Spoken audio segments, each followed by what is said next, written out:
ఈ విధంగా కాలం గడుస్తూ రోజులు నెలలు సంవత్సరాలు గడిచి సుమారు 5 సంవత్సరాల కాలం పూర్తయింది. చంద్రసేనుడి యొక్క రెండవ కుమార్తె ఇందుమతికి వివాహం చేయాలని చెప్పి నిర్ణయించుకుని తన కూతురితో సంభాషించి స్వయంవరం ప్రకటిస్తాడు. వివిధ దేశాల మహారాజులు సుమారు 1600 మంది రాజులు ఈ స్వయంవరంలో పాల్గొనగా అక్క మండోదరితో పాటు చెల్లి ఇందుమతి చేతిలో పుష్పహారాన్ని ధరించి ఒక్కొక్క మహారాజుని చూస్తూ వెళ్తుందట. ఇది వర్ణించడానికి ఏ విధంగా ఉందంటే, ఒక అఖండ జ్యోతి మన దగ్గరికి వచ్చినప్పుడు కాంతిగా కనబడుతుంది. ఆ జ్యోతి పక్కకు తప్పుకోగానే కాంతి విహీనమైనట్టు తన శరీర కాంతి అందచందములు మహారాజు వద్దకి వచ్చేసరికి ఆ సువాసనాభరితమైనటువంటి కేశపాసాలు, శరీర సౌందర్యం, నేనే వరుణ్ణవుతున్నానని చెప్పి ఆశపడడం, తన పక్కకు వెలిగిపోయేసరికి జీవితం అంతా చీకటైపోయిందా అన్నట్లుగా అగుపించిందంట. ఇలా చూస్తూ చూస్తూ చూస్తూ మహారాజులందరినీ మద్రదేశానికి చెందినటువంటి ఒక మహారాజు స్వరూపుడు మెడలో మాలను వేసి వివాహానికి నిర్ణయం సుముఖత చూపింది. మహారాజు అంగవంగ వైభవంగా పంచభూతాల సాక్షిగా వివాహం చేశాడు. వివాహ ఘట్టంలో సుముహూర్తము, తలంబ్రాలు, మాంగళ్యధారణ, అక్షర స్వీకారము ఇవన్నీ కూడా చూసి కళ్ళు చెదిరి మనస్సు లాగిందట పెద్ద కుమార్తె మండోదరికి. వివాహంలో చారుదేష్ణుడు అనేటువంటి ఒక మహారాజును చూసి అతడు అందచందాలకు ముగ్ధురాలయ్యి, ఇతడు చూస్తే నాకెంతో ఇష్టడుగా ఉన్నాడే అని అతడితో సంభాషించగా, ఆహా మండోదరి, నీ అందచందాలు విన్నాను, ఇప్పుడే చూస్తూ ఉన్నాను, నీవు నన్ను వివాహం ఆడతావంటే నా అంత అదృష్టవంతుడు ఈ భూమండలంలోనే మరొకడు ఉండడు, నేను నిన్ను వివాహం చేసుకుంటాను, నీకు ఇష్టమైతేను అని చెప్పేసి అన్నాడని నాన్నగారితో అనగా, ఈ చారుదేష్ణుడు పరమ పాపి, రోజుకొక వేశ్యతో సంభోగం గడుపుతూ ఉంటాడు, పైగా మత్తుని సేవిస్తూ ఉంటాడు, అటువంటి వ్యసనపరుడిని నీ వివాహం ఆడితే నీ జీవితం అంతా దుఃఖమయమవుతుంది అని చెప్పి తండ్రి ఎంత చెప్పినప్పటికీ కూడా అతన్నే చేసుకుంటానని భీష్మించుకొని కూర్చోగా, సరే వివాహం చేసుకుంటానంది కాబట్టి ఆ చారుదేష్ణుడికి ఇచ్చి ఉచ్చనీచాలు ఇంకా విచారించగా వివాహమైతే చేశాడు. వివాహం చేసుకున్న 6 మాసాల భర్తతో చాలా సంతోషంగా గడిపినటువంటి మండోదరి 7వ మాసంలో పరస్త్రీతో తిరుగుతున్నటువంటి తన భర్తను చూసి, నాకు వాగ్దానం చేశావు, పరస్త్రీ వ్యామోహం పడనని, నన్ను తప్ప వేరే స్త్రీతో ఉండనని చెప్పి అన్నావు, ఇప్పుడు ఏంటి నువ్వు చేసేది అంటే, పిచ్చిదానా, ఇప్పటికీ నాకు 2000 వివాహాలు పైగా అయ్యాయి, అందులోనూ ఒక దానివి మాత్రమే అని చెప్పి చాలా నీచంగా మాట్లాడేసరికి తన మనస్సు విరిగిపోతుంది. అలాగా బాధపడుతూ కొంతకాలం వెళ్ళదీయగా అంతఃపురం విడవక బయటికి వెళితే ఎటువంటి దృశ్యం చూడాలో అని అంతఃపురం నుంచి బయటికి వెళ్ళేది కాదు. ఒకానొక సందర్భంలో తన భర్త చారుదేష్ణుడు స్వయంగా దాసీతో కులుకుతూ కనబడేసరికి కాస్త మనస్సు పూర్తిగా వైరాగ్యాన్ని పొందినదై భర్తతో ఉంటుంది, దాసీతో కూడా నువ్వు కులుకుతున్నావంటే నీకు ఉచ్చనీచాలు, వావి వరసలు అనేవి లేవు, నీ వంటి పాపాత్మను వివాహం చేసుకొని నేను తగిన శిక్షనే అనుభవిస్తున్నాను, ఇటా పుట్టింటికి వెళ్ళలేను, ఆత్మహత్య మహాపాపం, కాబట్టి ఈ ఉద్యానవనంలోనే ఉంటూ నిరాహార దీక్షను తీసుకుని ఇక్కడే ఉంటూ సన్యాస దీక్షణ పొంది మరణిస్తాను అని ప్రతిజ్ఞ శపథం చేసి ఆ ఉద్యానవనంలోనే ఏమీ తినక అలాగే ఉండిపోయి మరణించింది. ఓ దేవి, నీవు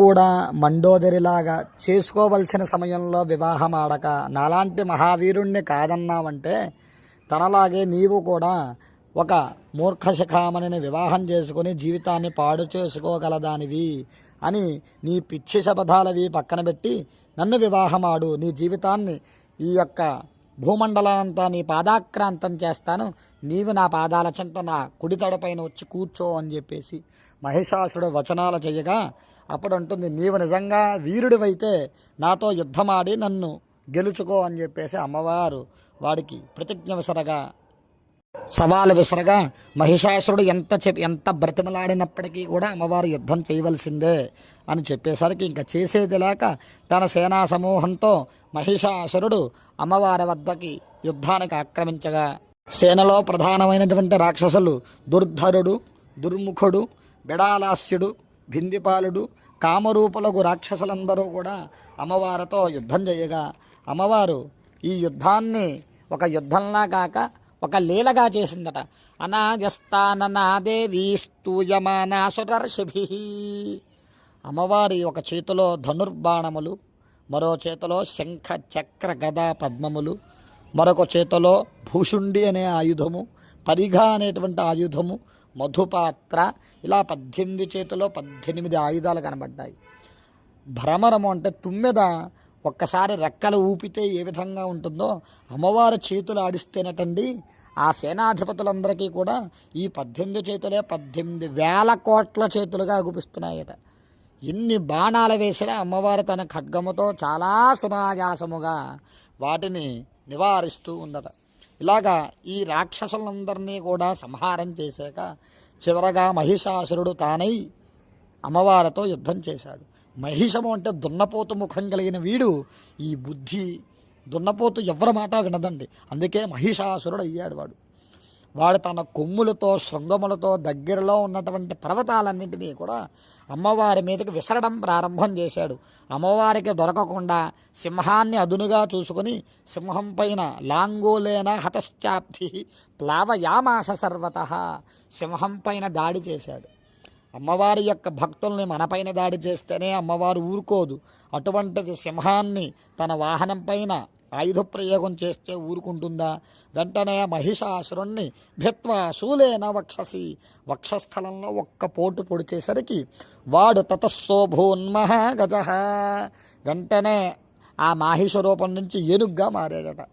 ఏనుగుతో యుద్ధం చేస్తూ చేస్తూ అమ్మవారు తన దగ్గర తంచర్మ ఖడ్గనాశార్థం తన యొక్క ఖడ్గంతో తొండాన్ని నరికివేసిందట.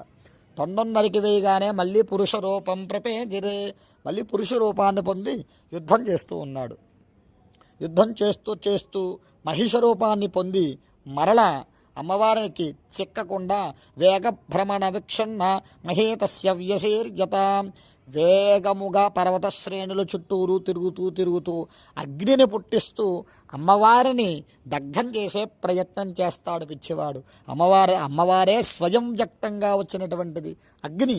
ఆ అగ్నితో ఏ అగ్నిని అనుసంధానం చేసినా అగ్నిలో లీనమవుతుంది తప్ప అగ్ని కాల్చడం అనేది సృష్టిలో జరిగే పని కాదని వాడికి తెలియదు. ఎంత తిరుగుతున్నప్పటికీ అప్పుడు అమ్మవారు అలిసి ఈ విధంగా అంటుందట, గర్జ గర్జ క్షణం మూఢమధు యావత్ పిబామ్యహం మయా త్వయ హతేత్రైవ గర్జస్యంత్యాశు దేవత. ఈ ద్రాక్షరసం తాగినంతసేపే నీ ఆయువు, త్రాగడం పూర్తయ్యాక నీ ఆయువు తీరుతుంది అని అమ్మవారి వచనం. దేవతలంతా అంటున్నారు, అమ్మా సమస్త సృష్టి నీలోనే ఉంది, సృష్టిలోనే మహిషాసురుడు, నీవు ఏంటమ్మా పరిహాసం చేస్తూ లీలగా యుద్ధం చేస్తున్నావు? సంధ్యాకాలం అసురులకి శక్తి పెరుగుతుంది, వాడిని చంపి మమ్మ ఆనందింపజేయు అని చెప్పి దేవతలందరూ ఆకాశ మార్గంగా స్తోత్రం చేయగా అమ్మవారు చుట్టూరు తిరుగుతున్నటువంటి మహిషాసురుడు ఒక్కసారి అమ్మవారి మీదకి దూకుటకు ప్రయత్నము చేస్తే, అంటే అలా దూకి గుద్ది ఏదో చేద్దామని అనుకున్నటువంటి మహిషాసురుడికి అవ్యాజకరుణామూర్తిరజ్ఞానధ్వాంతదీపిక, అవ్యాజముగా ఎవ్వరూ ఊహించని విధముగా ఆకాశానికి వెళ్ళిందట. ఆకాశ మార్గంలో మహిషాసురుడు తల ఎత్తి చూసేసరికి క్షణకాల మాత్రంలో మహిషాన్ని భూమిలోకి తొక్కివేసింది. ఆ మహిష రూపమంతా కూడా అమ్మవారి పాదాక్రాంతమైంది. త్రిశూలంతో వక్షస్థలంలో ఒక్క మారు పొడిచి వేసిందట. శిరోభాగం నుంచి మళ్ళీ అసుర రూపాన్ని పొందే ప్రయత్నం చేస్తూ ఉంటే అర్ధనిష్క్రాంత ఏవాసీ దేవ్యా వీర్యేన సంవృత, తన చేతిలో ఉన్నటువంటి ఖడ్గాయుముతో శిరస్సును ఖండిస్తుంది. వాడి యొక్క శిరస్సు ఖండించగానే పర్వతాలు పెక్కటిల్లేలాగా హాహాకారం చేస్తూ మరణించాడు మహిషాసురుడు. వాడి శరీరం నుంచి వచ్చినటువంటి రక్తమంతా కూడా ఆ ప్రదేశమంతా ఏరులై పారింది, రకరకాల రంగులుగా వచ్చిందట. కొంతకాలం పాటు ఆ రక్తము భూమిలో కూడా ఇంకా లేదంటే వారి శరీరం ఎంత ఉంటుందో, అమ్మవారు ఎటువంటి యుద్ధం చేసిందో ఆలోచించండి. దేవతలే ఆ యుద్ధాన్ని కళ్ళారా చూసి చెప్పలేకపోయారంటే అటువంటి ఘోరమైనటువంటి యుద్ధాన్ని అమ్మవారు ఎంతో అనాయాసముగా ఒక లీలగా చేసిందట.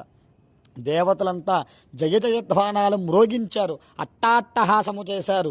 జయ జయ హే జగదంబే ఇత్యాది పరమపావనే లోక పూజితే కళ్యాణ జనని, ఇలాగా దేవతలంతా అనేక స్తోత్రాలు చేస్తూ ప్రధానముగా నమో దేవ్యై మహాదేవ్యై శివాజై సతతం నమః నమః ప్రకృత్యై భద్రాయై నియతాః ప్రణతాస్మతాం. దేవతలందరూ కూడా కోరారట, మాకు ఇటువంటి రాక్షసులతో ఎప్పుడైనా ఇబ్బందులు కలిగితే తల్లి నీ ఉన్నావని మేము మరవక నిన్ను స్తోత్రం చేసినంత మాత్రం చేతనే అవ్యక్త రూపంలో ఆవిర్భవించి మమ్మల్ని ఈ కష్టాల నుంచి బయటికి తీసుకురా తల్లి. మానవులు ఏది కోరితే గ్రహభూత పిశాచాశ్చ యక్ష గంధర్వ రాక్షస, గ్రహబాధలు కానీ, రోగబాధలు కానీ, శరీర బాధలు కానీ, పాపభీతి కానీ చేసిన వారు నీ పాదాలను ఆశ్రయిస్తే వారికి ముక్తిని ప్రసాదించు అని చెప్పి మన పక్షాన కూడా దేవతలంతా కోరారు.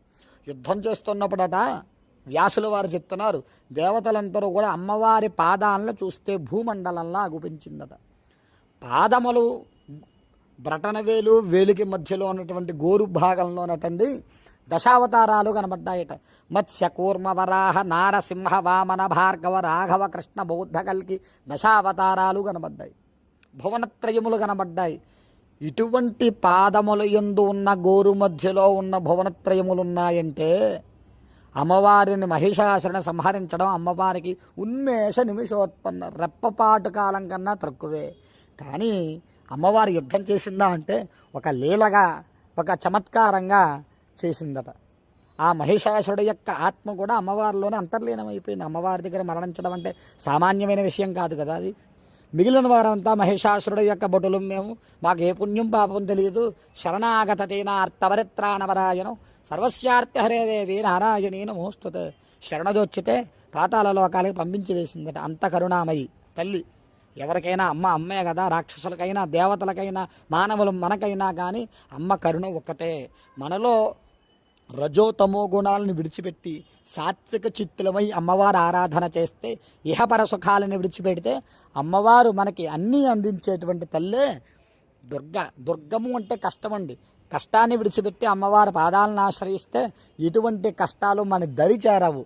అందుకని ఈ మహిషాసురుడు కథ విన్నంత మాత్రం చేతనే మన పాపమంతా కూడా అగ్నిలో వేస్తే దూది దగ్ధమైనట్టుగా చాలా వేగముగా దగ్ధమవుతుంది.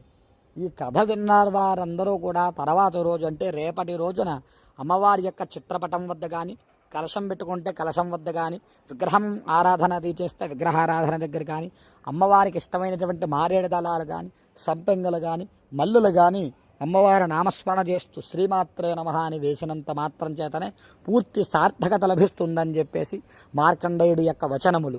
ఈ కథంతా కూడా సురథ మహారాజుకి, సమాధి అనే పేరు గల వైశ్యుడికి కూడా మార్కండేయుడు చెప్పినటువంటి వృత్తాంతం. జగదంబార్పణమస్తు.